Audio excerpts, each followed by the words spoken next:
Week 1 is here.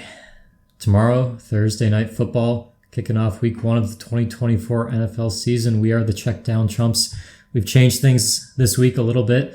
We're on the same side of the table. Cody, how you feeling? I'm feeling good. I'm also representing my team this week. I am as well. You can't see it, but it's there, and you can see it here as well. We're both primetime this week. I'm excited for the season. Yeah. I think this is the most excited I've been for a Week 1 in probably like 6 or 7 years. Because of your team or just because of all the matchups?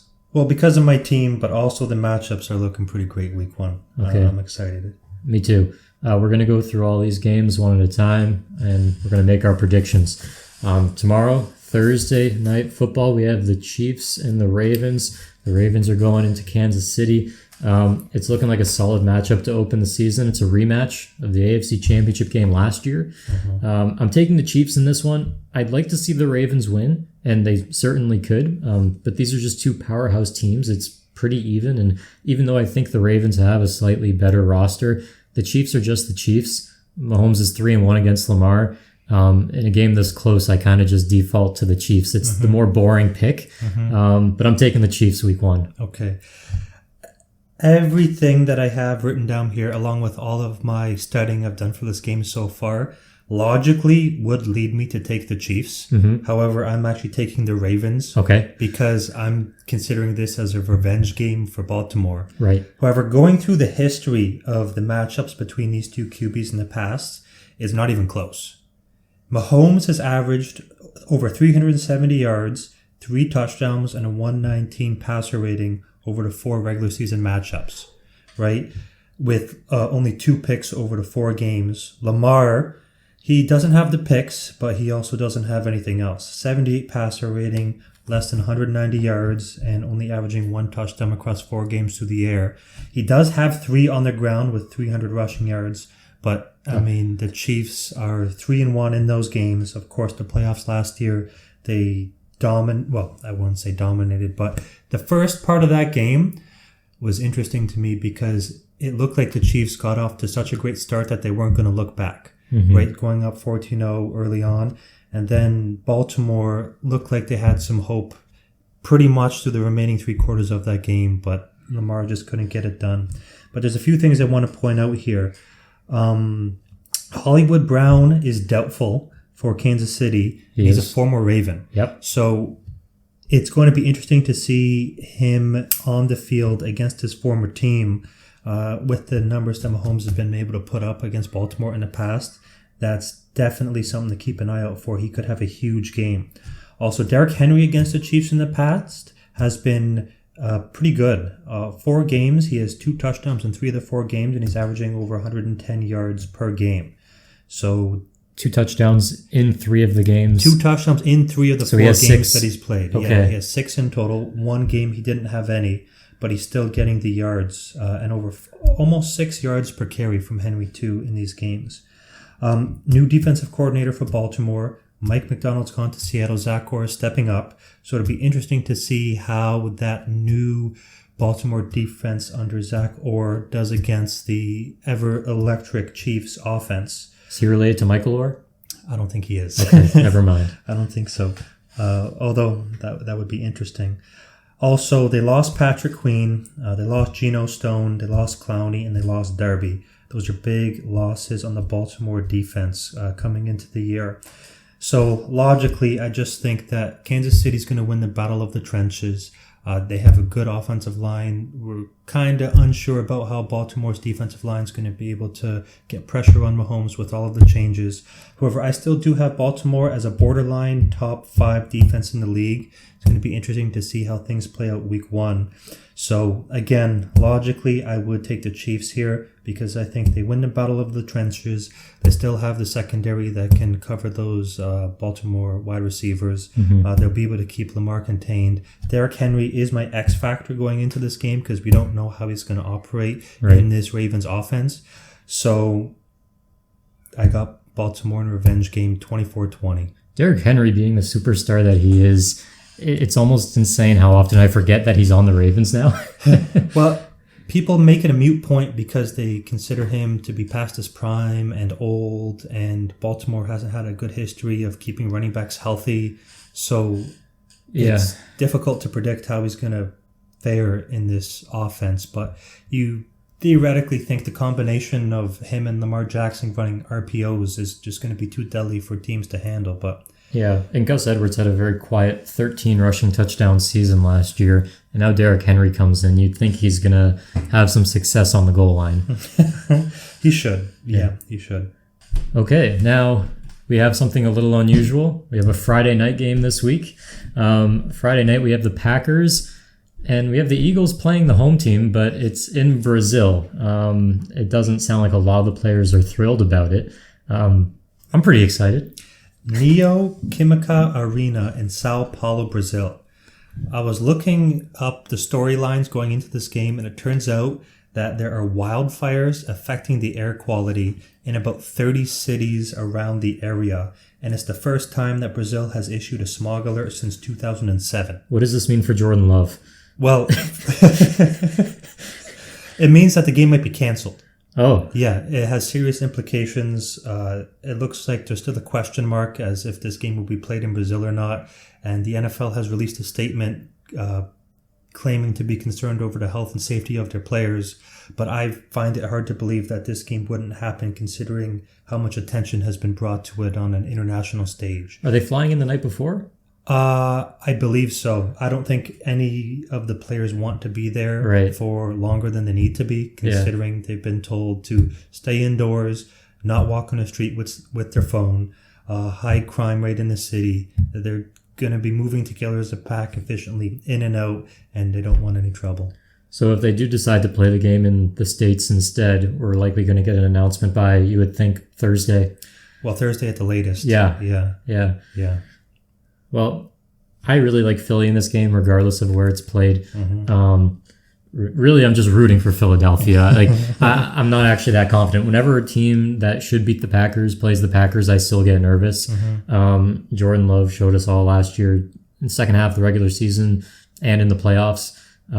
He's not just some guy. Mm-hmm. I'm not saying he's the guy, but he's more than capable. So they make me nervous, and I do like Christian Watson as a receiver. And then they bring in Josh Jacobs. This should be a good Packers team. And like I said last week, I see them as a threat to win the division. Now, Philadelphia, this is a game where you're setting the tone for the year.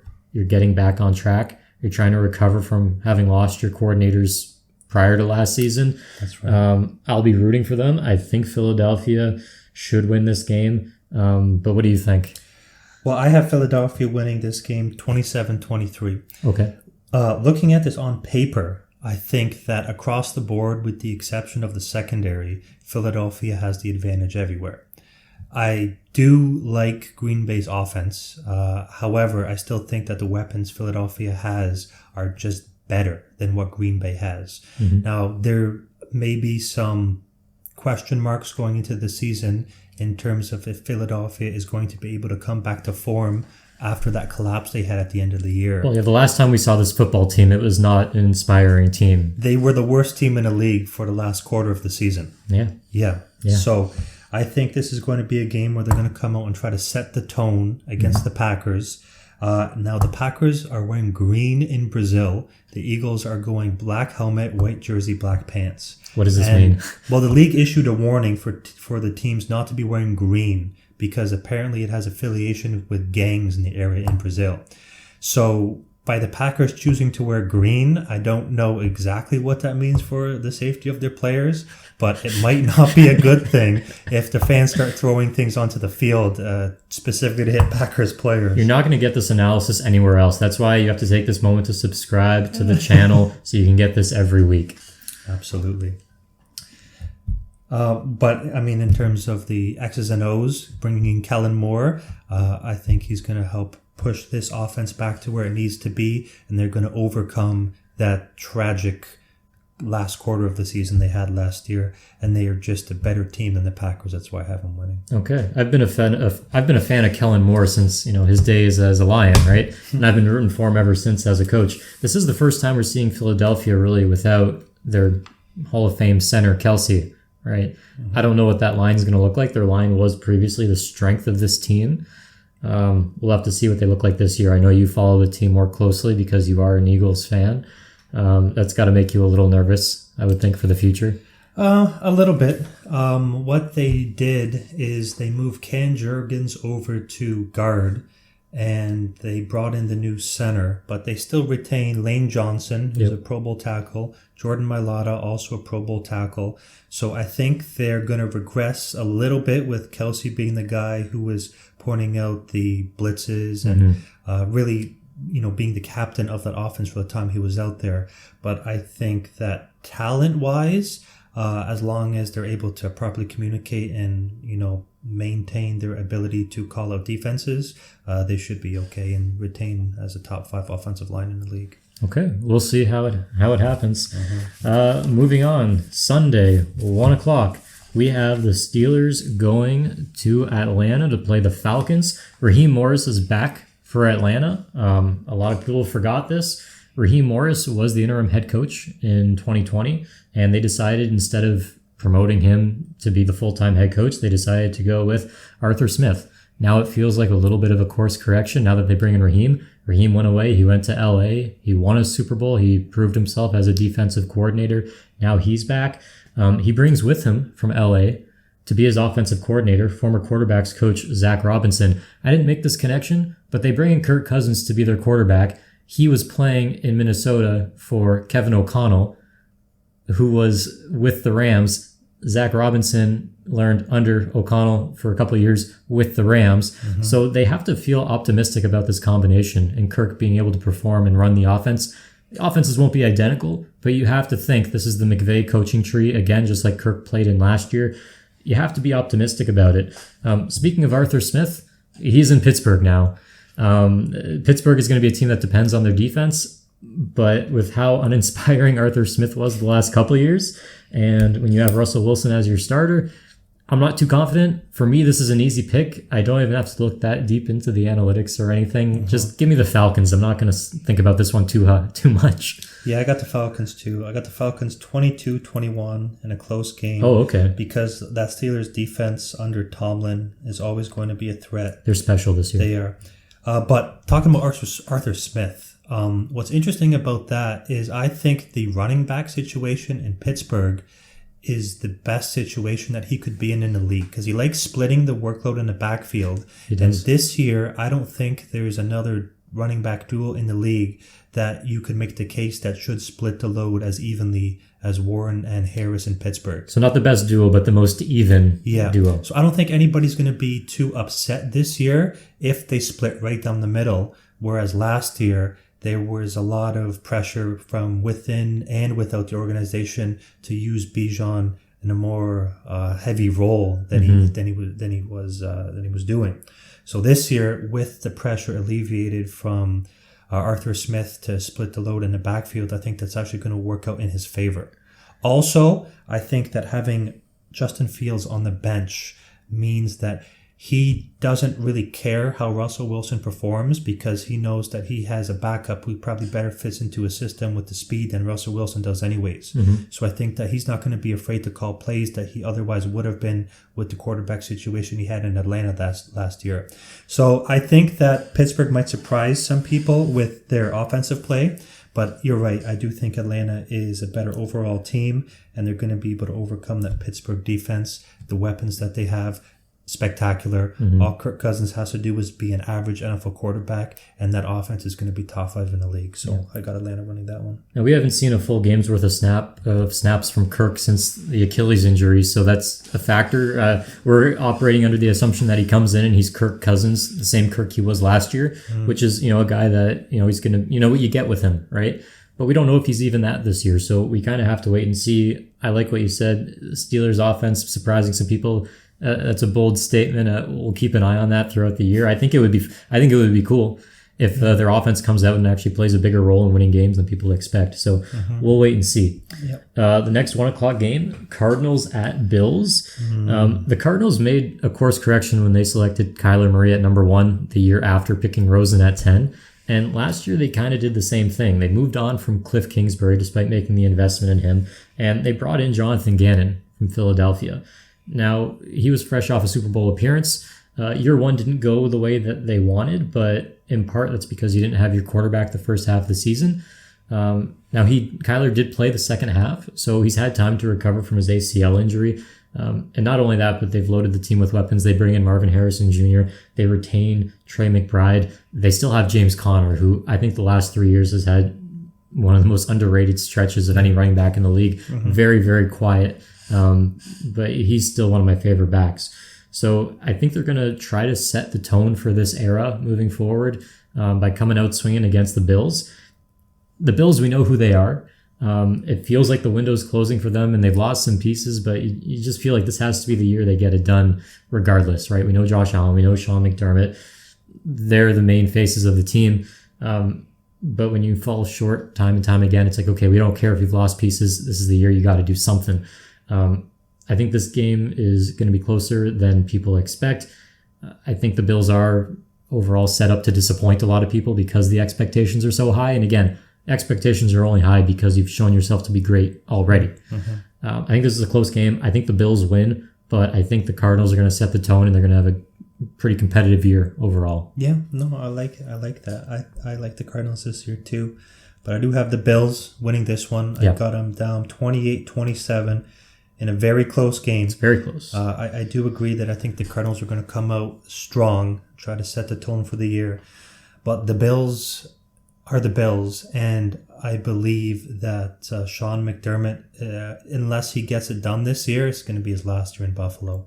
I think the seat has been hot for him for the last couple of years, and there's just been enough drama surrounding the rest of the organization that he's kind of been able to fly under the radar. But there's no question about it. He's on the hot seat this year.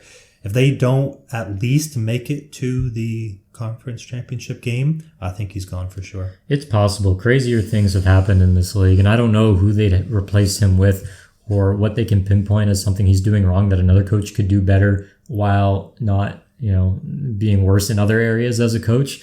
So I would be hesitant to make that move, but you never know. I hear Bill Belichick likes to cold. Okay. Moving on. Titans are going to Chicago. The Bears are a team I'm very excited to see this coming season. Not only is the offense going to be great, but I think the defense is going to be above average and surprise some people. At the very least, they'll be above average. I want to see Caleb fully healthy, and I want to see him with a fully healthy arsenal of weapons. Keenan Allen, we know, questionable week to week. We know how he is. I'm hoping he's healthy all season. I'm hoping DJ Moore has a good season, repeats what he did last year. I've always been a fan of DeAndre Swift, even though he's on the Bears now. I'd like to see him do well. I want to see this offense perform well. I'd like to see them win 0 games, but I want to see them succeed because I like a lot of these players. All right, I'm fans of these players individually, just not the uniform. Meanwhile, on the Titans, you have a team that, I'm not really sold on. We talked about this last week. They need to show me something first. I have no idea how it's going to go with first-time head coach Brian Callahan. He was the OC with the Bengals, which, gives you some hope that, okay, maybe they get something going. I know you love their quarterback. I'll let you talk about that. But for this week, I have to take the Bears. They're not winning 0 games this year. They're winning week 1. The Bears are taking this. Yeah, as much as I like Will Levis and that potential for the Titans offense this year, I have the Bears 42-33 in the highest scoring week 1 game of the year. Wow. And more or less a shootout between the teams. You're right.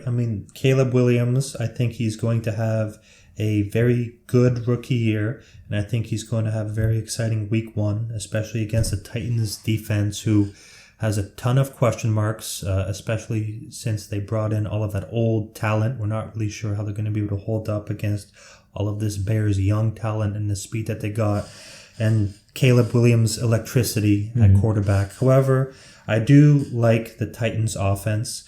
I think that the Bears are going to be able to jump out to an early lead, which is going to give Will Levis the ability to kind of air it out a little bit more than he otherwise would in a close game.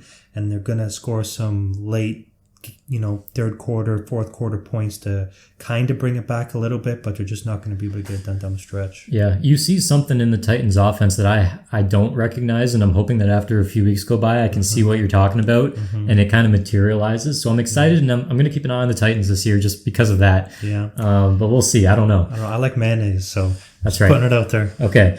Next, we have New England Patriots going into Cincinnati to play the Bengals. Joe Burrow's wrist appears to be fine headed into week 1. At least that's what he's saying. Will the Bengals start slow again this season, or will they make up for lost time from last year? We don't know. I think they buck the trend and actually win this year, week 1. Maybe go 3-1, 2-2 in their first 4. 4-0 would be great. I don't see that happening, but we'll see what they do. Patriots, we have Gerard Mayo at head coach. First time we're seeing the Patriots without Bill Belichick. We don't know what that team's going to look like. I'm really looking forward to seeing that team without Bill. The offense, yes, but also the defense, because the offense was always run by whoever the OC was. And a lot of the time, at least of recent years, we had some incompetent people with little experience on the offensive side of the ball coaching the offense. So that's part of it, but also the defense was always so great even towards the end. You routinely had Patriots defensive backs coming out of nowhere and making the Pro Bowl, guys you'd never heard of. I don't know what the case is going to be this year with Gerard Mayo, but it's going to be interesting to see. Yeah, what I'm not interested to see is Jacoby Brissett start over Drake May or Joe Milton. Yeah. I think that's a mistake. I don't know why you would go and draft a quarterback third overall and start Jacoby Brissett instead. It just doesn't make any sense to me. That feels like a Belichick move to me. It feels like a move that was pressured by someone higher up in the organization because perhaps they feel for the safety of their young quarterbacks and they're not too sure about the offensive line. So maybe they just want to see the first couple of weeks if they can hold up and protect them and just kind of throw Brissett in the fire and see how he does. I'm not entirely sure, but I got Bengals 32-16. I don't believe in the Patriots. There's no way the Bengals are going to lose week 1 to this past team. No. No matter how slow they started the last couple of years, I just don't see it happening. No, so. I'm also going Bengals this week if I didn't say it already. All right, next game, we have the Texans playing the Colts. We have a divisional matchup here. Both quarterbacks are going into year 2, but one's a lot more proven than the other is. And he also has a nasty trio of wide receivers now to work with. I'm really looking forward to the Colts proving me wrong this year and actually being competitive and competing for the division. I like a lot of their players. It's just a matter of you got to show me it first. For week 1, though, I'm taking C.J. Stroud and the Texans. Yeah, fair enough. I agree with everything you said.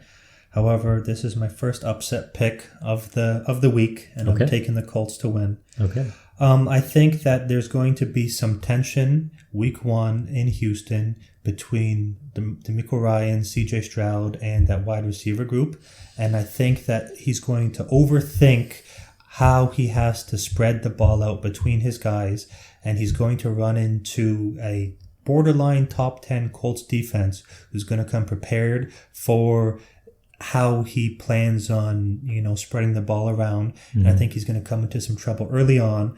And I think the Colts are going to take advantage. And although down the stretch, I do have the Texans scoring 32 points, I have the Colts at 35-32 over the Texans. Okay. And the Colts are a team that if they start running it with Jonathan Taylor and they can control the time of possession, that's going to frustrate the Texans offense. If they're kept off the field and then they go out there and they go 3 and out or they have a turnover, it can get out of hand fast. It can. And Stroud last year, although he had a great year, did have a couple of games where he seemed pretty errant with some of his throws, and he does look like a guy who can get frustrated easily. And division games, anything can happen. Yeah. It's week 1. Anything can happen. Absolutely. I think that'll be a game that maybe not a lot of people are watching, but they start tuning in because in the fourth quarter it gets interesting. All right, moving on. We got the Jags going into Miami playing the Dolphins. Raheem Mostert was a guy last year, had 21 touchdowns and 1,000 yards, probably the quietest 21 touchdown season in a little bit that we've seen. And ever. Yeah, and now you got to wonder, is he even the lead guy in that backfield anymore? We don't know how that's going to shake out. Either way, the offense should get off to a fast start this year. I think that this is a Jags team that really hasn't lived up to the expectations, especially with Doug Peterson. I'm a Peterson guy. I would love it if they put it together this year. If Peterson and Trevor Lawrence, you can kind of see him on the same page. The offense starts clicking, the team starts playing. We remember that playoff game a few years ago against the Chargers. It looked like that was the start of an era for Jacksonville. Hiccups last year. People forget Trevor Lawrence was injured last year, dealt with a shoulder. I'm hoping this year they can put it together. But I think that this week, the Dolphins are just the more proven team, the more experienced team, the better team. They've had success. They have those weapons. I think it would be a little foolish to not take the Dolphins. That seems like the safe pick. So I'm going Miami. But I'll be rooting for the Jags. Yeah, fair enough. I mean, I have Miami as well. I got them 39-33 in a pretty high-scoring game. Okay. All analysis of this game, in my opinion, really just comes down to the fact that this is a home game for Miami in September. Yeah. And, I just don't think that the Jags are going to be able to overcome that sun while Miami's over there chilling in the shade and having fans at their backs and everything. I think they're just going to be able to get off to a hot start against a tired Jags defense and Trevor Lawrence and that offense. Although I have them putting up 33 points, they're just not going to be able to overcome that explosion from Miami. Yeah, I think home field advantage in week 1 this year in particular is huge. Yeah. At least for my picks, I only have 3 games where the road team is winning. And I already said one of them. Yeah, so I got spoilers. 2 here. All right. Next game, Panthers and Saints, another interdivisional game. We got a game that, for people that have access to a lot of the 1 o'clock games, they're probably not watching this one. They're probably going to pick something else. Mm-hmm. It's the game that I expect to be the least exciting, but sometimes it's those games that end up being the ones that are instant classics. You have a division matchup. You have a second-year quarterback who struggled mightily last year, his rookie year. Now he has a new head coach, right? Coming over from Tampa Bay. Mm-hmm. You have maybe a situation where the Panthers figure it out with Bryce Young. Maybe he starts to show who he can be for that team, for that organization. Again, I have to believe it to see it, though, because in my mind, this is a team that I had winning, 1 or 2 games this year. I'm not expecting very much, but I'm hoping for something exciting, right? Meanwhile, you have the Saints who, this to me feels like it is a division that is going to belong to Tampa Bay, and Atlanta is going to compete for it a little bit. Really could go to either of those teams. Right. But the Saints and the Panthers, neither of them really inspire me, but the Saints are the better team on paper. Yeah, I think the Saints are a team that are kind of always knocking at the door of that division, no matter who's really the dominant team coming out. So I think they're going to have a good year. But I have the Saints winning 17-13. The Panthers sold their soul to get Bryce Young last year, really. And, with the early success that quarterbacks have been having over these past, 5-10 years or so, how long are they going to rock with him before they decide to make a change? Yeah. So I think that there is pressure on him to perform well this year. That doesn't mean they got to make the playoffs. Doesn't mean they have to have a winning record or anything. He just needs to show that he can do it.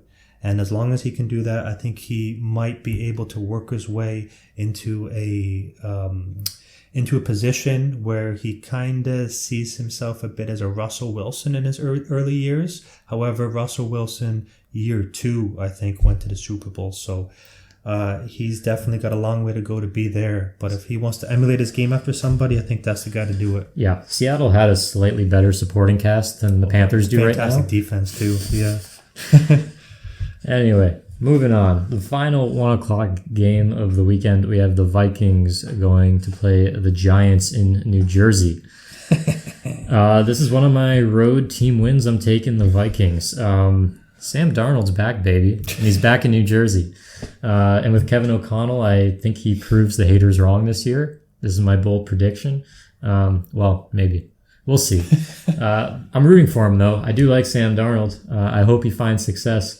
So much so, in fact, that I'm actually rooting for the Vikings this week just for fun.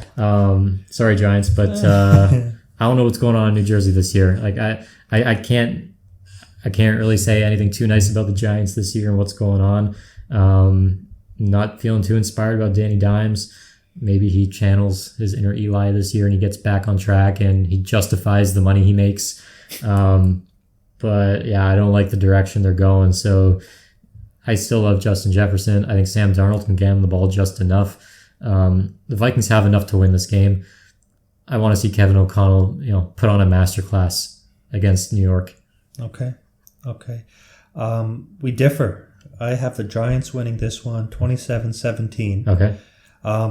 It's just a question of who's the worst quarterback, right? I don't believe in either of these guys to do anything. The one thing I do believe in, however, is the Giants' front seven. Yeah. I think they're going to cause problems for Sam Darnold. He's been awful. Throughout his career. I have him turning the ball over 4 times this game, leading to a handful of Giants defensive scores. A handful. That's why I have him winning. Yeah, I think he throws. I wouldn't be surprised if he throws 4 picks week 1. Wouldn't be surprised. I think the Giants are going to get pressure on him. He's going to be very nervous back there. He's going to be seeing Casper, and he's just going to be chucking it up to blue jerseys all game. So I got the Giants. All right. 4:05 p.m. Raiders and Chargers, 2 teams that I can't say what cities they represent because I always mess it up. Jim Harbaugh is back. He's back in the NFL after a decade, and he returns as a national champion. For that reason, I will be rooting for him this year and the Chargers. Between Coach Harbaugh and Justin Herbert, they're a team that I can't not root for. I'm expecting a lot out of them. We don't really know what the team is going to look like exactly because you lose so much of your identity. Austin Eckler wasn't the same last year, but he's gone. Yeah. Keenan Allen, one of his best seasons last year, he's gone. Everyone says Jim Harbaugh is a guy that, loves to run the ball. Well, that's when he didn't have Justin Herbert. So we'll see how the offense looks, what the identity of this team becomes. It might take them a few weeks to figure that out. But they're a team that I like. As long as you have that franchise quarterback, you have that proven head coach combination, I like that team. The Raiders are also a team I usually root for. And I'm looking forward to seeing Antonio Pierce coach his first full season. But look at the quarterback situation. We know it's going to be Gardner Minshew at this point starting. I love Gardner Minshew. Don't get it twisted. But to what lengths will he be able to lead this offense? I don't know. They do have Devontae Adams. They do have some pieces in place. Mm. They got some pieces on the defensive side of the ball too, we know. Mm. And it's a division game. Anything can happen. Mm-hmm. Having said that, I'm going Chargers. Yeah, okay. Yeah, I'm with you. I have the Chargers. I have Chargers 23-17. Okay. But just touching on what you were mentioning there about Herbert. If you take a look at Herbert's career, he hasn't really changed since his rookie year in terms of the stats he's been putting up.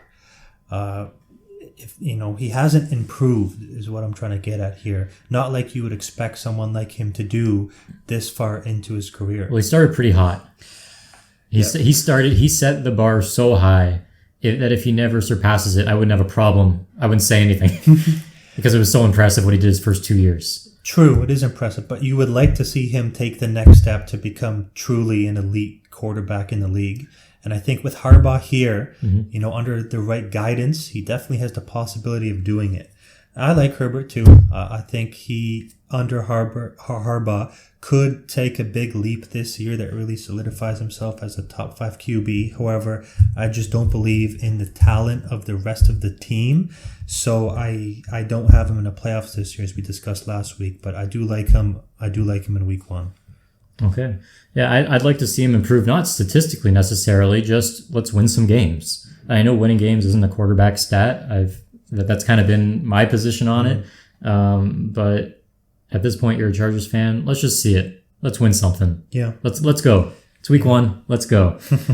All right, moving on. Broncos are playing the Seahawks. An interconference game that's become kind of a storied matchup. Remember Super Bowl 48, the Russell Wilson trade. These teams just seem to have a lot of the commonality. They seem to get intertwined over and over again in recent years. And it should be an exciting game. Mike McDonald comes from the defensive side of the ball in Baltimore. He's Pete Carroll's replacement. We'll see what the Seahawks look like in a post-Pete era. Mm-hmm. We haven't seen that yet, and Geno's still there, still running the offense. Mm-hmm. Meanwhile, we have Sean Payton, still head coach in Denver, this time with his own hand-picked quarterback in Bo Nix instead of Russell Wilson.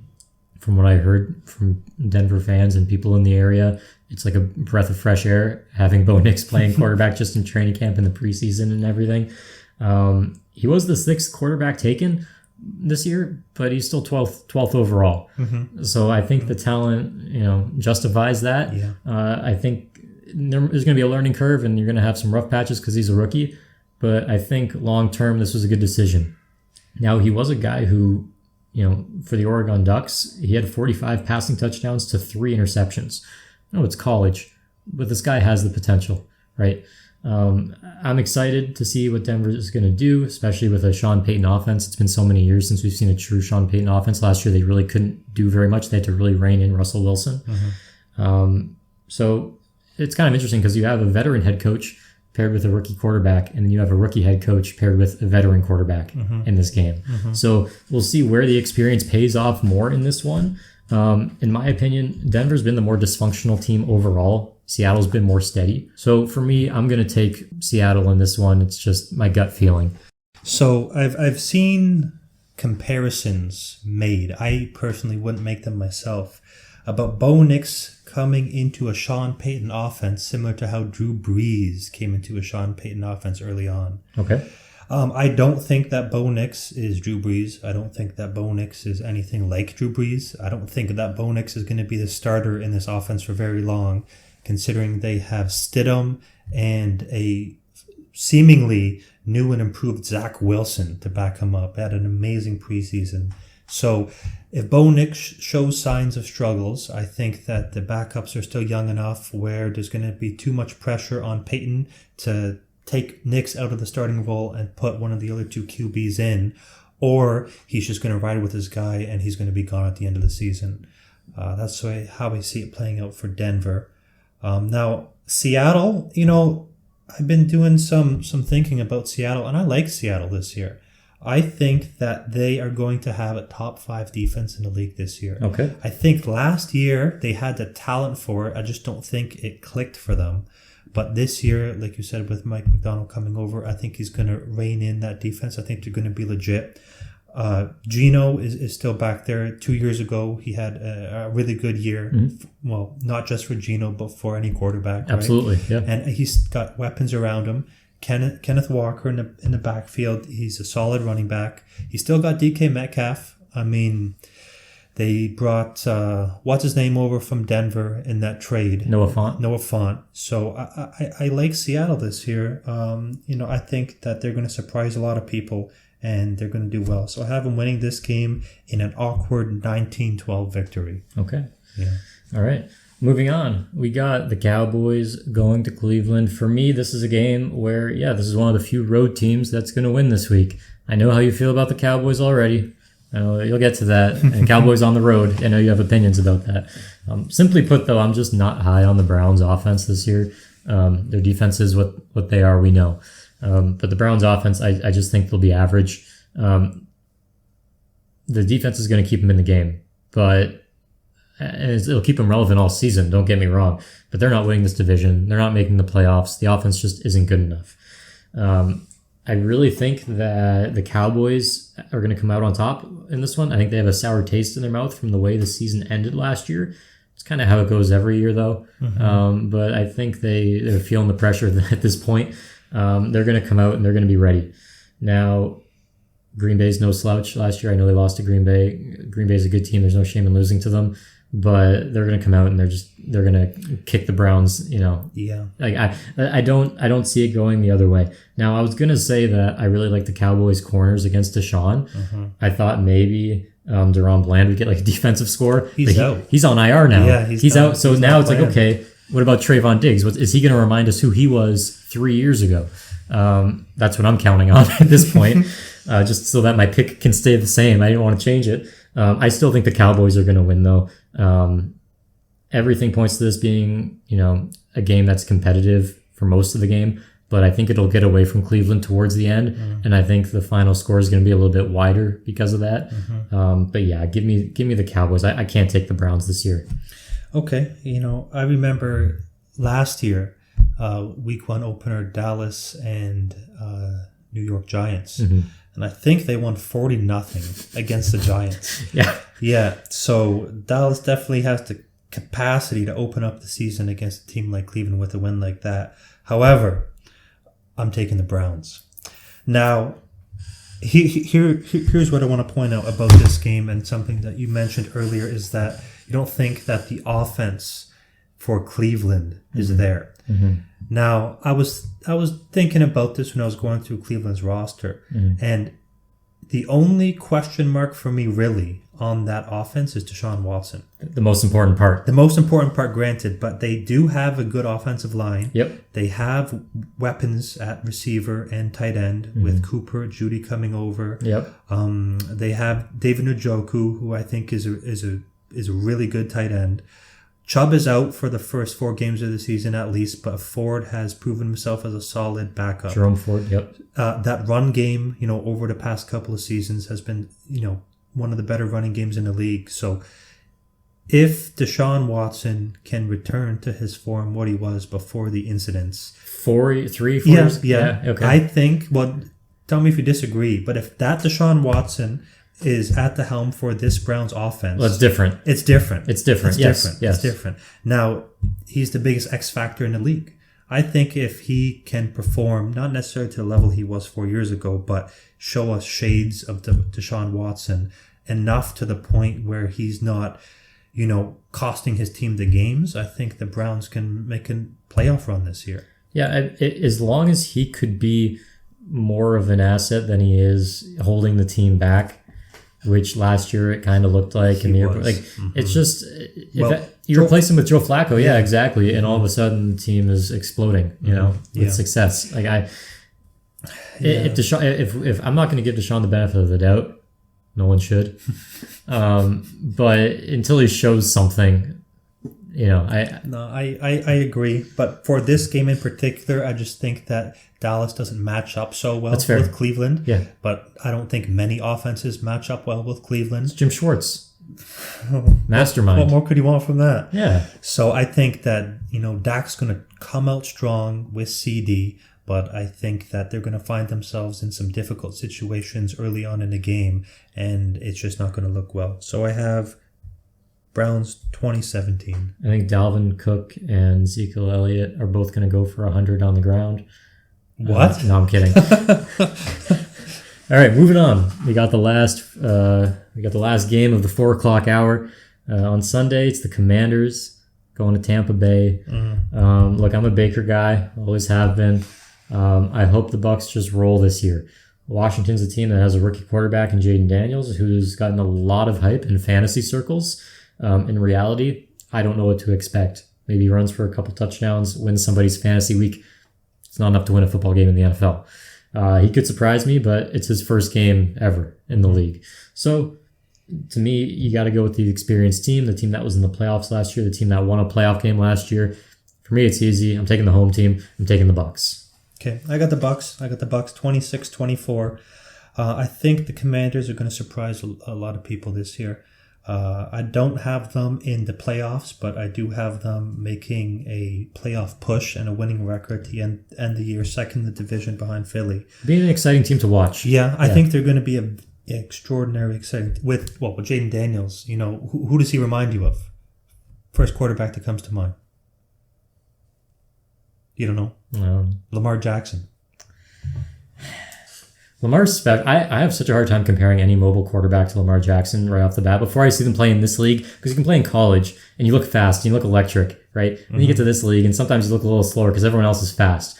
Lamar's the only guy that gets to the NFL and makes everyone else look like a toddler trying to catch him, Yeah, but I think Daniels is also that type of athletic ability. Really? He can, I think so. I want to see it from him. If that's the case, this is a very exciting team. I mean, I do like that they brought in Dan Quinn. Right, I do like that they have Brian Robinson. They brought in Eckler, which we don't know what he has left in the tank, but if he has anything, I mean, that's going to help. Definitely. But that being said, on the other side of the ball, Tampa Bay, you're right. They're a more experienced team. I think Baker this year, he's going to really show what he has to offer to the league. And I just have the Bucs. Rookie quarterbacks week 1, they tend to struggle. So got Baker in the Bucs 26-24. All right.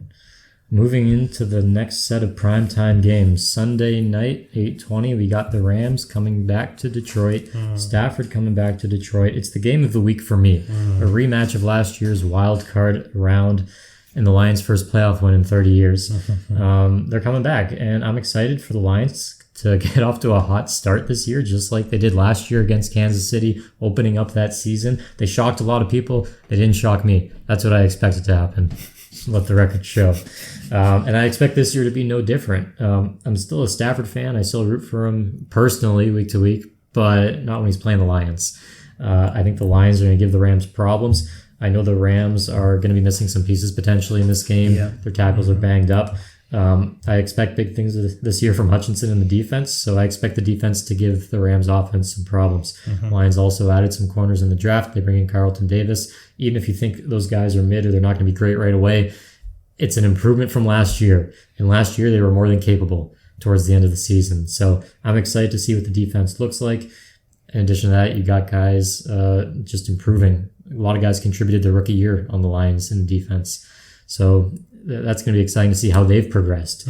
But yeah, give me the Lions. This is an exciting game. I can't wait. You got my dark horse offensive player of the year candidate in Jameson Williams. Didn't do a whole lot in the Rams game last year. He had a big NFC championship game. I think this is the game where we get to see, okay, what's all the hype been about this offseason? What's he really going to do? I'm expecting big things from Goff and the boys. So give me the Lions. Yeah, I got the Lions too. I got them 38-27. Ooh. Yeah. Ooh. I got going into my preparation for this game, the storylines that I had pointed out were both on the same side of the ball. I had the Lions secondary going up against the Rams receivers along with Stafford. Yeah. There is hope for that secondary to be good. However, they probably have the worst week one matchup they could hope for going up against Stafford, Kupp, and Nakua. They don't need to win those matchups. They just need to not get destroyed. And the Lions offense will keep up. True. But at the same time, looking at, like you said, the banged up Rams offensive line, I think half of their offensive line is questionable or not playing. So that defensive front seven is going to be able to get pressure on Stafford. And although Stafford is a tough bastard and he does well under pressure, I think that the Lions defense is just going to get to him too quick in order for him to be able to really expose that Lions secondary. Yeah. But then looking at the other side of the ball, it's a no-brainer. I have the Rams as a bottom 10 defense in the league and the Lions as my number one overall offense. I think they're just going to dictate the flow of the game, win the battle in the trenches.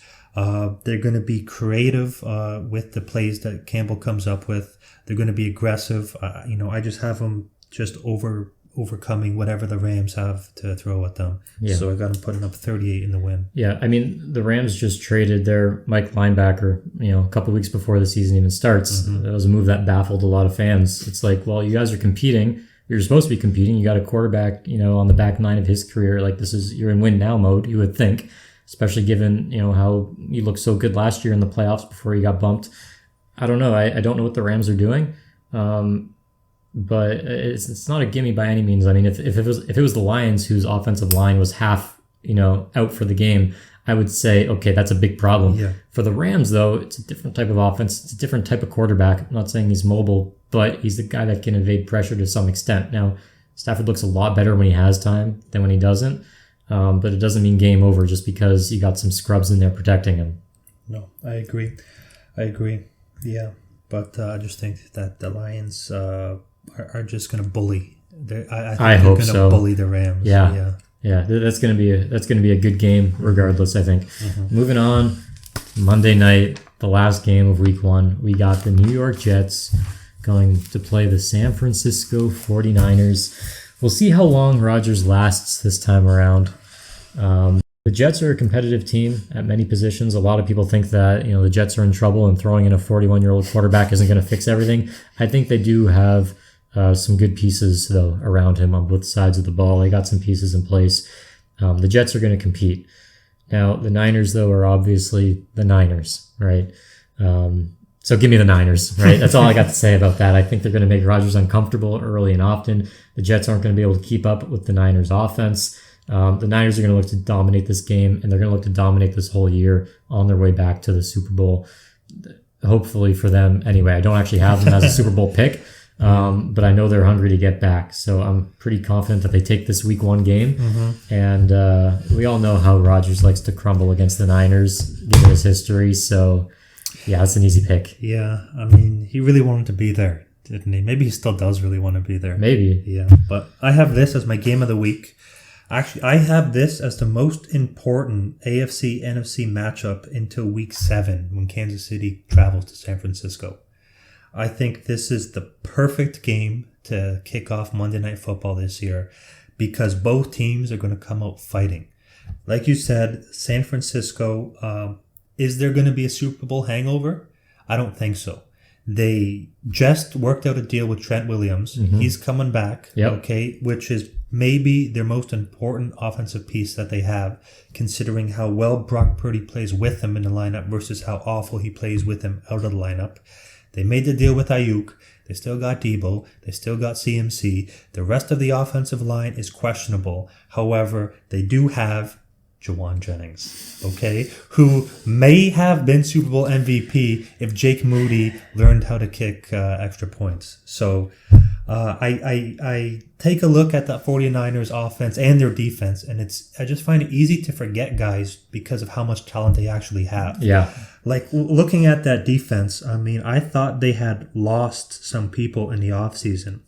I mean, they lost Armstead, they lost Chase Young, but they seem to make up for it. They brought in Leonard Floyd, who, by the way, knocked Aaron Rodgers out of the year last year, Week 1, so that'll be interesting to see how he matches up with that offensive line and, well, how the rest of that front seven matches up against that new and improved Jets offensive line. They did make the moves that they needed to make by bringing in Tyrone Smith and Morgan Moses to try to protect Rodgers. Now, there also is a question mark on that Jets defense about Hassan Reddick. Now, I do think Reddick is more talented than Bryce Huff. However, all of the drama that's been going on with him, it just throws a question mark in that front seven. Because with him there, they are, without a doubt, in my opinion, the best defense in the league. With him gone, I think they still have a case to be the best defense in the league, but it's not as solid without him. So I just think this is going to be a great game. Both teams are going to try to set the tone for the season. Purdy, A-Rod, you have a young guy who's making nothing versus Aaron Rodgers, who, is on mushrooms right now. Maybe we don't know where he is, but he can retire today. He's a Hall of Famer. This is just satire. We're not making any accusations or anything like that against Aaron Rodgers if his people are listening. But I think this is the most exciting game, Week 1. I have the Jets 25-24 and a walk-off touchdown with Aaron Rodgers. Yeah. Oh, wow. Yeah. Wow. Yeah. Okay. I'm taking it. I hope it's a good game. I really hope it is. I mean, the Jets are a team a few years ago. They had Offensive Rookie of the Year and Defensive Rookie of the Year. They bring in a quarterback who just won consecutive MVPs. He's played one season since then. It just seems like a team where you have a lot of pieces that if they play near their ceiling, it's going to be a dangerous and scary and just amazing team. But more likely, it's just a good team to me. They're going to be a good team, and that's about it. But we'll see. Like, their ceiling is as high as any team in the league this year. Yeah. If you told me, someone from the future told me that this team just dominated and they went to the Super Bowl, I wouldn't be surprised. No. But it's not my pick. I don't think it's the most likely scenario. So that's the final game. Yeah. That's it. That's it. That's it for this week. Yeah. So next week we will be back. We will not just be predicting our games for Week 2, but we'll also be reacting to games from Week 1, what our takeaways are, all that good stuff. So come back next Wednesday. Don't forget to subscribe to the Checkdown Chumps. You got anything else? No. He gave you all his thoughts. We're done.